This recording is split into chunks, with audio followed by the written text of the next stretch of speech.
বিসমিল্লাহির রহমানির রহিম। রাজনীতির মাঠ অত্যন্ত ভয়ঙ্কর হয়ে উঠছে। আগামী জাতীয় সংসদ নির্বাচন 12ই ফেব্রুয়ারি হবে, একথা বিশ্বাস করতে কষ্ট হয়। আমার বিশ্বাস যে 12ই ফেব্রুয়ারি নির্বাচন হবে না, এর আগে বাংলাদেশে একটা গৃহযুদ্ধের দিকে বাংলাদেশ যাচ্ছে।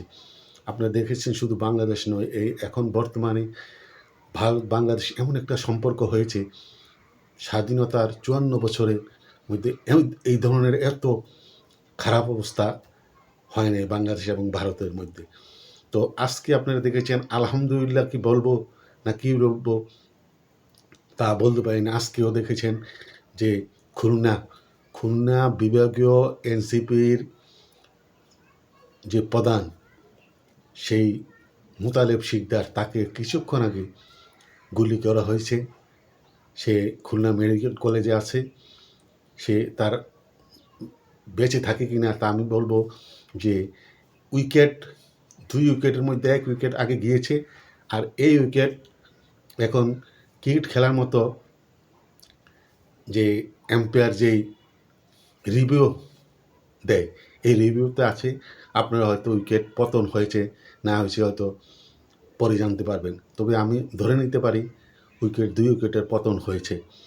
তো সবচেয়ে দুঃখের ব্যাপার হলো যে আপনারা দেখেছেন যে 2 উইকেট এখানে পড়েছে, এক হাদিক আরেকটি, দুটো জায়গায় কিন্তু আওয়ামী লীগের নাম ব্যবহার করা হচ্ছে। কিন্তু হাদিকে যে হত্যা করেছে দিনের আলোর মতো স্পষ্ট, যেখানে একটা ছাত্রলীগের সাধারণ ওয়ার্ডের কর্মী এলাকায় থাকতে পারে না, সেখানে যে হত্যা করেছে, যার নাম বলা হচ্ছে ছাত্রলীগের ফয়সাল, সে 2টি কেসে অস্ত্র মামলায় জেলে ছিল। বিএনপি এবং জামাতের সিনিয়র অ্যাডভোকেটরা তাকে বাহির করেছে, জামিনে এনেছে। সেই হাদির সাথে দীর্ঘদিন থেকে এবং শিবিরের সাহিদ কায়েমের সাথে দীর্ঘদিন থেকে সেই এমন একটা ঘটনা। তো আমি অবশ্যই হাদিকে হত্যা করে ইউনূস সরকার একটি গেম খেলেছে। সে আগামী নির্বাচন ছাড়াই সরকারে থাকার জন্য তার গতিটা পাতাভুক্ত করার জন্য। আজকে দেখেছেন যে তাকে একই পদ্ধতিতে গুলি করেছে মাথার মধ্যে। এটাও কিন্তু তাদের নিজেদের মধ্যেই, এখানে কোনো আমূলের কোনো ব্যাপার ছিল না। এই দুটো হত্যা, এর মধ্যে আপনারা দেখছেন গত পরশু মিরপুরে এক আওয়ামী লীগের নেত্রীকে ধরতে গিয়েছিল এনসিপির নেতারা, এখানে 6 জনকে পিটিয়ে এমন আহত করেছে। এর মধ্যে একজনের অবস্থা যে কোনো সময় সে তার উইকেটও পড়তে পারে। জাতি এখন এমন একটা অবস্থা হয়েছে। আর সবচেয়ে বড় আরেকটা জিনিস দেখেন, জাতিসংঘে আমাদের বাংলাদেশের সেনাবাহিনী গৌরবের সাথে কাজ করছে। 6 জন সামরিক বাহিনীর ওখানে দায়িত্ব পালন করতে গিয়ে তাদেরকে হত্যা করা হয়েছে, তারা শহীদ হয়েছে। কিন্তু তাদেরকে এনেছে, তাদের জানাজা করেছে ওখানে। তাদের কফিনের মধ্যে বাংলাদেশ জাতীয় পতাকা ছিল না। কিন্তু ইনকিলাব মঞ্চ এটা দিনের আলোর মতো স্পষ্ট হয়ে গেছে, এটা একটা জঙ্গি সংগঠন। এর সাথে এখন দেখেন আপনারা বিএনপিও নাই। এই হাদির এই ইয়েতে তার কফিনে বাংলাদেশের পতাকাকে ভুলুণ্ঠিত করেছে। আজকে মাহফুজ আলম তার জীবনে প্রথম আলো এবং ডেইলি স্টারের যে মালিক মাহফুজ আলম প্রথম বলেছে যে মত প্রকাশের স্বাধীনতা তো দূরের কথা, এখন বেঁচে থাকাটাই দায় হয়ে দাঁড়াইছে। এরপরে আর কিছু বলার থাকে না। এখন দেখেন ওই আজরাইল যখন চোখে আসে, স্বপ্নে কিন্তু অনেকে দেখে আমরা যখন কুরবানির গরু ঈদের আগে, কোরবানির 2 দিন আগে কাঁদে। আমরা ছোটোবেলা বলতাম কাঁদে কেন, তখন মুরব্বীরা বলতো তাকে আজরাইলে ছুরি দেখাচ্ছে, এই জন্য কাঁদে। এখন আপনারা দেখেছেন এনসিপির নেতারা সবাই, এনসিপি এবং বিভিন্ন নেতারা এখন সরকারের কাছে তাদের গানম্যান চাচ্ছে তাদের নিরাপত্তার জন্য। তাদের ঘুম হারাম হয়ে গেছে। এনসিপির নেতারা সহ শত যারা এবার নির্বাচন করবেন, তাদের সবার ম্যাক্সিমামই গানম্যান চাচ্ছে। এই গানম্যান দিলে তো নির্বাচনের মাঠে নিজেরাই মারামারি করে, গোলাগুলি করে কত নিহত হবে, এটার কোনো শেষ নাই। তবে শেষ কথা, একটা কথা বলি, ইনকিলাব মঞ্চ একটা জঙ্গি সংগঠন। কেন আমি ক্লিয়ারভাবে বলছি, আজকেও দেখেন ইনকিলাব মঞ্চ সংবাদ সম্মেলন করছে 12টা বাজে, 3টার দিকে তারা একটা বিক্ষোভ মিছিল করেছে শহীদ মিনার থেকে শাহবাগ পর্যন্ত করছে, কিছুক্ষণ আগে দেখলাম। এখানে দেখেন কোনো দলীয় নেতা নিয়ে দেখবেন না, সব অপরিচিত মুখ, এবং বাংলাদেশের যত জঙ্গিরা আছে, সারা বাংলাদেশের জঙ্গিরা সব ইনকিলাব মঞ্চের পতাকা তলে ঐক্যবদ্ধ হয়েছে। আপনারা দেখেছেন, এটা কিন্তু বিএনপি বুঝেছে, বিএনপি কিন্তু তাদের সাথে এখন নাই, বিএনপি আলাদা হয়ে গেছে।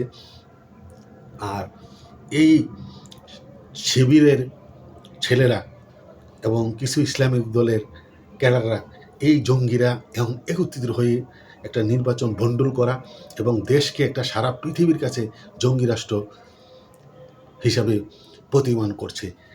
আপনারা দেখেছেন এই ইনকিলাব মঞ্চের ভিতরে সবচেয়ে বেশি অয়েল দিয়ে, তেল দিয়ে তাদেরকে উজ্জীবিত করছে বিএনপি, জামাত এবং শিবিরের এই সাদিক ক্যামরা। এটা দিনের আলো মতো স্পষ্ট হয়ে গেছে। ইনকিলাব মঞ্চের ব্যানারে যাদেরকে দেখবেন সব জঙ্গি, সারা বাংলাদেশের জঙ্গিরা একত্রিত হয়েছে। এই জঙ্গিরা আবার দেখেন রাজশাহী বিশ্ববিদ্যালয়ে যারা আধুনিকপন্থী শিক্ষক, তাদেরকে বাদ দিতে হবে, তাদেরকে বাহির করে দিতে হবে ইউনিভার্সিটি থেকে। কিন্তু বিএনপি বুঝেছে, তাই যে এই আম্মার এই জঙ্গি যে একটা অবস্থা সৃষ্টি করছে রাজশাহী বিশ্ববিদ্যালয়ে, কিন্তু বিএনপি বুঝেছে, বিএনপিপন্থী শিক্ষকরা এটার ভেটো দিয়েছে, তারা এটা প্রতিহত করছে।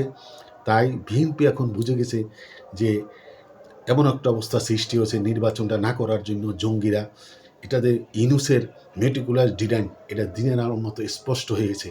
এই ইনুসে এগুলা করাচ্ছে, তাকে সে রাষ্ট্রপতি হবে এবং একটা বিপ্লবী সরকার গঠন করে তারা দীর্ঘদিন ক্ষমতা থাকার জন্য তারা এই ইয়েতে চলছে।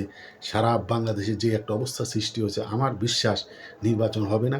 আমি এখনও বলছি, আওয়ামী লীগের নেতা কর্মী ভাই বোনদের আমি আগেও বলেছি, আমি 10-12 দিন আগে বলছি যে নির্বাচন তো 2 মাস, এই 2 মাসের মধ্যে আপনারা 15 দিনের মধ্যে অনেক কিছু দেখতে পাবেন। তো এই 15 দিনে হয় না, এই 4-5 দিনে আপনারা কত কিছু দেখছেন, আরও দেখার অপেক্ষা থাকেন। আমার বিশ্বাস বাংলাদেশের ইতিহাসে এমন এমন ঘটনা ঘটবে যা কোনো দিন আমরা কল্পনা করতে পারি নাই, ভাবিও নাই। এবং যেই দীপু দাস নামে যে একজনকে হিন্দুকে মেরে পুড়িয়েছে, এটা সারা বাংলাদেশে পৃথিবীতে ছড়িয়ে পড়েছে। মানবাধিকার সংগঠনগুলো এগুলো নিয়ে প্রটেস্ট করছে এবং ভারত যদি এটার ব্যাপারে কিছু না করে, তো ভারতের ভারতের বর্তমান সরকারের বিরুদ্ধে আন্দোলনে নামবে, সে অবস্থা সৃষ্টি হচ্ছে। আপনারা দেখেন, নির্বাচন তো দূরের কথা, ভারত বাংলাদেশ যুদ্ধ হয় কিনা ভারত খালি পর্যবেক্ষণ করছে। আমি আগেও বলেছি, এখনও বলছি, পাকিস্তানে যেমন জঙ্গিদের প্রতিহত করার জন্য সিঁদুর আক্রমণ করেছে, ঠিক বাংলাদেশও এমন একটি আক্রমণ অপেক্ষা করছে বলে আমার বিশ্বাস। তাই বাংলাদেশ আওয়ামী লীগের নেতাকর্মী ভাই বোনদের যারা যেখানে আছেন, আমার কথা শুনছেন, সবাই ঐক্যবদ্ধ থাকুন, বাইরেকে দূরে রেখে সবাই ঐক্যবদ্ধ থাকুন। পৃথিবীর কোনো শক্তি আমাদেরকে দামিয়ে রাখতে পারবে না।